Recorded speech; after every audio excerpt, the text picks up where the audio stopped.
Assistant director പരീക്ഷ 2024 October 30-ന്. Industries extension officer പരീക്ഷ 2024 ഡിസംബറിൽ തന്നെ പ്രതീക്ഷിക്കുന്നുമുണ്ട്.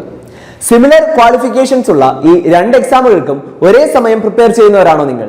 എങ്കിലിതാ നിങ്ങൾക്കായി ടെക് PSC ഒരുക്കുന്നു ഒരു സന്തോഷ വാർത്ത. Assistant director industries and commerce, industries extension officer എന്നീ ഉയർന്ന സർക്കാർ ജോലികൾ നിങ്ങൾക്കും സ്വന്തമാക്കാം ടെക് PSC ഒരുക്കുന്ന ഒരൊറ്റ കോംബോ പാക്കേജിലൂടെ. മുൻവർഷങ്ങളിലെ വിജയികളെ സമ്മാനിച്ച കേരളത്തിലെ വിദഗ്ധരും പരിചയസമ്പന്നരുമായ ഫാക്കൽറ്റി ടീം നയിക്കുന്ന തീവ്ര പരിശീലന ഓൺലൈൻ ക്ലാസുകൾ, എക്സാം തീയതി വരെ നീണ്ടു നിൽക്കുന്ന ലൈവ് ക്ലാസുകളും റെക്കോർഡ് ക്ലാസുകളും, smart and effective capsule notes and study materials in PDF format, topic wise multiple choice questions with detailed explanation, PSC model mock ടെസ്റ്റുകൾ with feedback, എക്സാം തീയതി വരെയും ഡൗട്ട് ക്ലിയറൻസിനും മെന്റർഷിപ്പിനുമുള്ള അവസരങ്ങൾ, ഇന്റർവ്യൂ ഗൈഡൻസ് എന്നീ പ്രത്യേകതകളോടുകൂടിയ ഈ ഒരു കോഴ്സ് നിങ്ങൾക്ക് സ്വന്തമാക്കാം. അതും ഓഗസ്റ്റ് 10 വരെ ജോയിൻ ചെയ്യുന്നവർക്ക് ടെക് PSCയുടെ 100K സ്പെഷ്യൽ ഓഫറിൽ വെറും 4,999 രൂപയ്ക്ക് ഈ ഒരു കോഴ്സ് സ്വന്തമാക്കാനായി സാധിക്കും.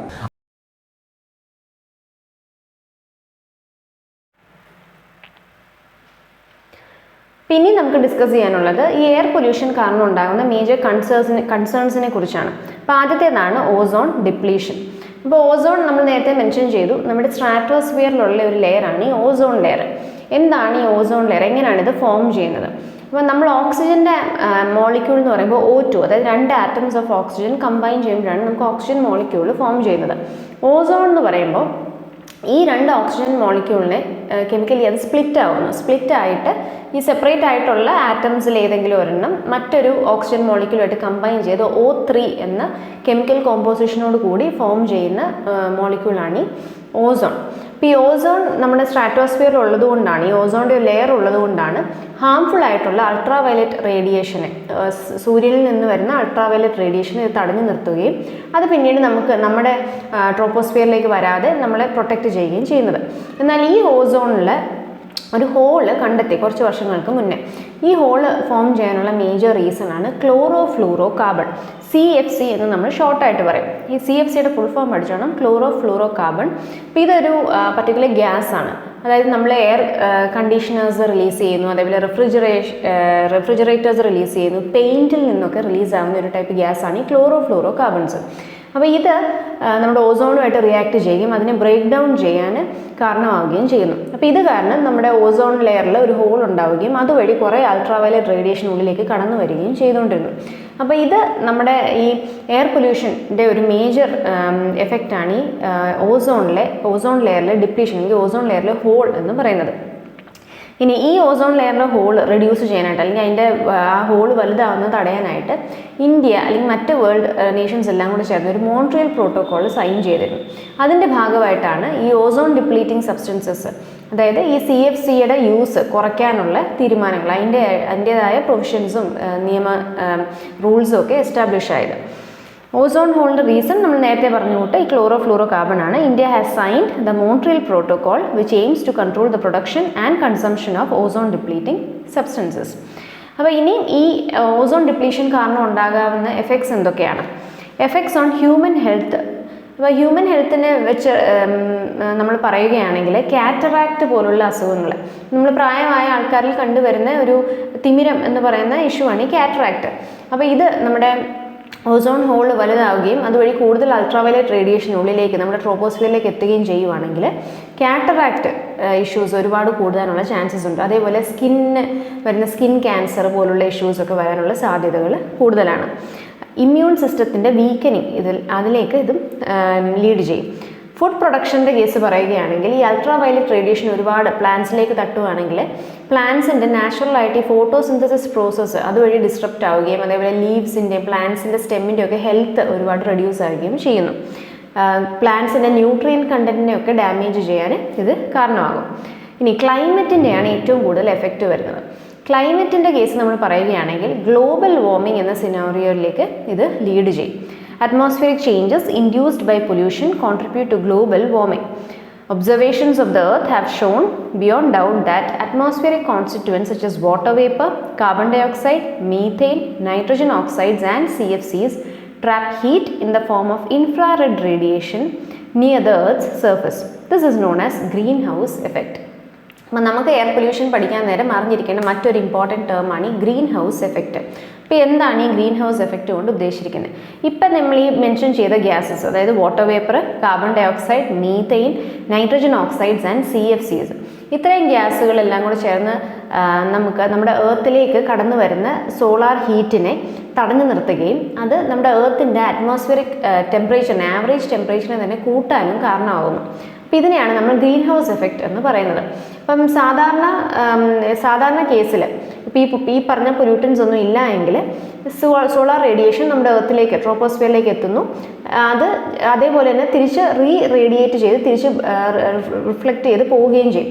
എന്നാൽ ഈ ഗ്രീൻ ഹൗസ് ഗ്യാസസ്, ഇപ്പോൾ ഈ മെൻഷൻ ചെയ്ത ഇത്രയും ഗ്യാസസ്, അതിൻ്റെ എമൗണ്ട് ഒരുപാട് കൂടിയത് കാരണം അത് ഈ എർത്തിലേക്ക് കടന്നു വരുന്ന ഈ റേസിനെ, ഇൻഫ്രാറെഡ് റേഡിയേഷനെ തടഞ്ഞു നിർത്തുകയും പിന്നീട് ഇതിനെ ബൗൺസ് ബാക്ക് ചെയ്യാൻ, തിരിച്ച് അറ്റ്മോസ്ഫിയറിലേക്ക് പോകാൻ അതിനെ സമ്മതിക്കാതെ എർത്തിൽ തന്നെ തടഞ്ഞു നിർത്തുകയും ചെയ്യുന്നു.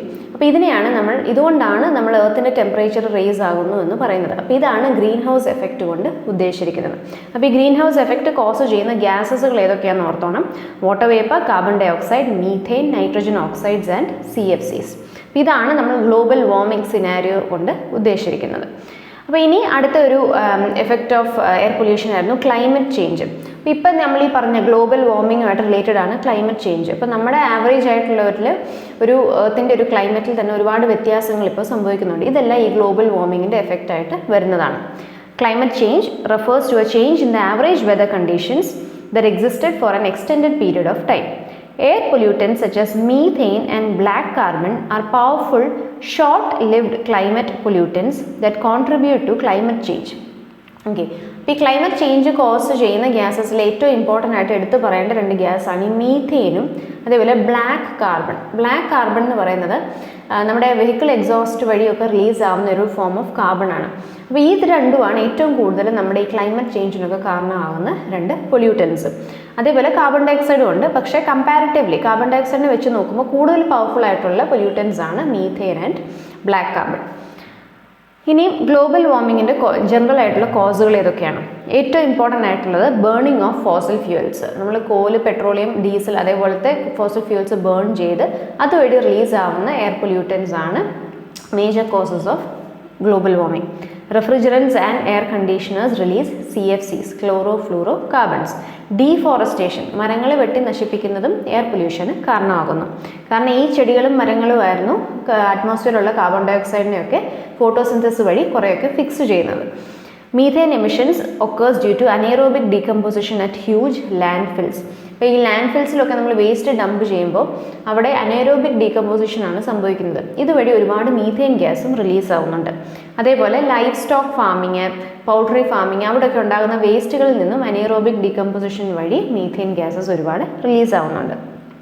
പിന്നെ ഇതിൻ്റെയൊക്കെ കൺട്രോൾ മെഷേഴ്സ് എന്താണ്? Promote renewable energy usage. നമ്മൾ സോലാർ എനർജി, വിൻഡ് എനർജി പോലുള്ള എനർജി, നമ്മളത് പിന്നീട് നമ്മുടെ എനർജി എന്ന ടോപ്പിക്കിൽ പഠിക്കുന്നുണ്ട്. അപ്പോൾ ഇങ്ങനത്തെ എനർജി, റിന്യൂവബിൾ എനർജി കൂടുതൽ പ്രൊമോട്ട് ചെയ്യുക, യൂസ് ചെയ്യുക. പബ്ലിക് ട്രാൻസ്പോർട്ട് സിസ്റ്റംസ് കൂടുതൽ യൂസ് ചെയ്യുക. അതേപോലെ അഫോറസ്റ്റേഷൻ, തിരിച്ച് മരങ്ങൾ വെച്ച് പിടിപ്പിക്കുക. എനർജി കൺസംഷൻ റെഡ്യൂസ് ചെയ്യുക. വീടുകളിലെ ആയാലും ഓഫീസുകളിലെ കമേഴ്ഷ്യൽ ഇൻഡസ്ട്രീസിലായാലും എനർജി കൺസപ്ഷൻ മാക്സിമം റെഡ്യൂസ് ചെയ്യുക.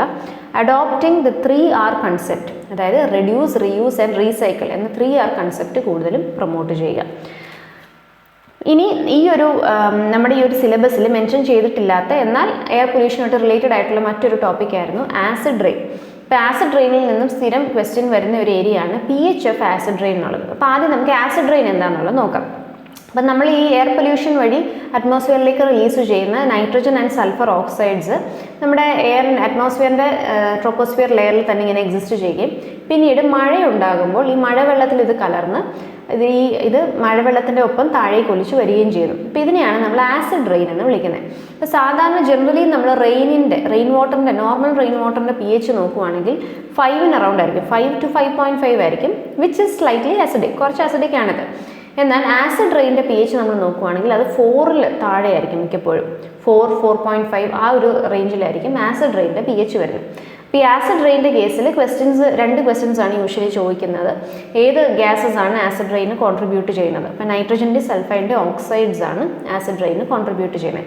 അതേപോലെ മറ്റൊരു ക്വസ്റ്റ്യൻ ആണ് pH എത്ര എന്നുള്ളത് ആസിഡ് റെയിൻ്റെ. ഇപ്പം 5ന് താഴെ എന്ന് നമുക്ക് പറയാം. അതായത് യൂഷ്വലി നോർമൽ റെയിൻ വാട്ടറിൻ്റെ pH 5 to 5.5 ആയിരിക്കും. ഇപ്പോൾ 5ന് താഴെ അല്ലെങ്കിൽ സ്പെസിഫിക്കലി ഓപ്ഷൻസിൽ 4 അല്ലെങ്കിൽ 4.5 ഒക്കെ തന്നിട്ടുണ്ടെങ്കിൽ അത് നമുക്ക് കറക്റ്റായിട്ട് ഓപ്ഷൻ ചെക്ക് ചെയ്യാം. അപ്പം ജനറലി പറയുമ്പോൾ 5ന് താഴെയുള്ള എല്ലാ റെയിനും ആസിഡ് റെയിൻ ആണ്. ഇനിയും സ്പെസിഫിക്കലി ചോദിക്കുവാണെങ്കിൽ pH അറൗണ്ട് 4 to 4.5 ആണ് ആസിഡ് റെയിൻ്റെ pH. അപ്പോൾ ഇതോടുകൂടി നമ്മുടെ ഈ ഒരു എയർ പൊല്യൂഷൻ എന്ന ടോപ്പിക്കിലെ ഇമ്പോർട്ടൻ്റ് ആയിട്ടുള്ള പോയിന്റ്സ് ഒക്കെ നമ്മൾ കവർ ചെയ്തിട്ടുണ്ട്. ഇനി മറ്റൊരു വീഡിയോയിൽ ബാക്കി ടോപ്പിക്സുമായിട്ട് നമുക്ക് കാണാം. Thank you.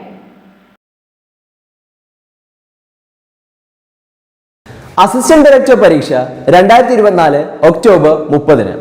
Industries extension officer പരീക്ഷ 2024 ഡിസംബറിൽ തന്നെ പ്രതീക്ഷിക്കുന്നുമുണ്ട്. സിമിലർ ക്വാളിഫിക്കേഷൻസ് ഉള്ള ഈ 2 എക്സാമുകൾക്കും ഒരേ സമയം പ്രിപ്പയർ ചെയ്യുന്നവരാണോ നിങ്ങൾ? എങ്കിലിതാ നിങ്ങൾക്കായി ടെക് PSC ഒരുക്കുന്നു ഒരു സന്തോഷ വാർത്ത. Assistant director industries and commerce, industries extension officer എന്നീ ഉയർന്ന സർക്കാർ ജോലികൾ നിങ്ങൾക്കും സ്വന്തമാക്കാം ടെക് PSC ഒരുക്കുന്ന ഒരൊറ്റ കോംബോ പാക്കേജിലൂടെ. മുൻവർഷങ്ങളിലെ വിജയികളെ സമ്മാനിച്ച കേരളത്തിലെ വിദഗ്ധരും പരിചയസമ്പന്നരുമായ ഫാക്കൽറ്റി ടീം നയിക്കുന്ന തീവ്ര പരിശീലന ഓൺലൈൻ ക്ലാസുകൾ, എക്സാം തീയതി വരെ നീണ്ടു നിൽക്കുന്ന ലൈവ് ക്ലാസുകളും റെക്കോർഡ് ക്ലാസുകളും, smart and effective capsule notes and study materials in PDF format, topic wise multiple choice questions with detailed explanation, PSC model mock ടെസ്റ്റുകൾ വിത്ത് ഫീഡ്ബാക്ക്, എക്സാം തീയതി വരെയും ഡൗട്ട് ക്ലിയറൻസിനും മെന്റർഷിപ്പിനുമുള്ള അവസരങ്ങൾ, ഇന്റർവ്യൂ ഗൈഡൻസ് എന്നീ പ്രത്യേകതകളോടുകൂടിയ ഈ ഒരു കോഴ്സ് നിങ്ങൾക്ക് സ്വന്തമാക്കാം. അതും ഓഗസ്റ്റ് 10 വരെ ജോയിൻ ചെയ്യുന്നവർക്ക് ടെക് PSCയുടെ 100K സ്പെഷ്യൽ ഓഫറിൽ വെറും 4,999 രൂപയ്ക്ക് ഈ ഒരു കോഴ്സ് സ്വന്തമാക്കാനായി സാധിക്കും. അപ്പോൾ ഇന്ന് തന്നെ ഈ ഒരു കോഴ്സിലേക്ക് ജോയിൻ ചെയ്യൂ. കൂടുതൽ വിവരങ്ങൾക്കും അഡ്മിഷൻ നേടുന്നതിനുമായി സ്ക്രീനിൽ തന്നിരിക്കുന്ന നമ്പറിൽ നിങ്ങൾക്ക് ഞങ്ങളെ ബന്ധപ്പെടാവുന്നതാണ്.